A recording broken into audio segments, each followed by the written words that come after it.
लेकिन तू कुत्ता खेसारी भैया के मतलब फैमिली में घुसत है, तू मैंने तोर मन औकात का बा बता।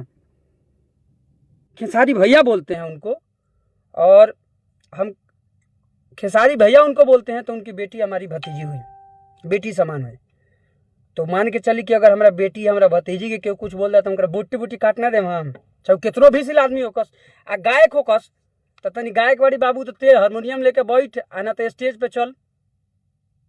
तोरा अपने गायकी के शौक दिल बा, कुत्ता कमीना सुर लगावे के तोरा अभी कहले कि सरगम बताओ तो तू मुँह तो देवे पैंट में, आ तू अनाप शनाप बकतर वो इंसान के जे इंसान के तू देख के गावल सीख ले होगे,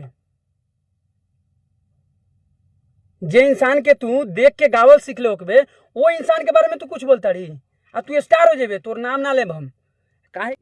आ 2 मिनट काम लगी तोरा चैनल पे स्ट्राइक देवे में। कुत्ता कमीना इंसान, तू नाम लेके गरिया गाना का बताड़ी, आ वो एक आदमी का बिल्कुल टारगेट करके कि हाँ हम इकरे गावत नहीं, लोग समझो हम इकरे गावत नहीं।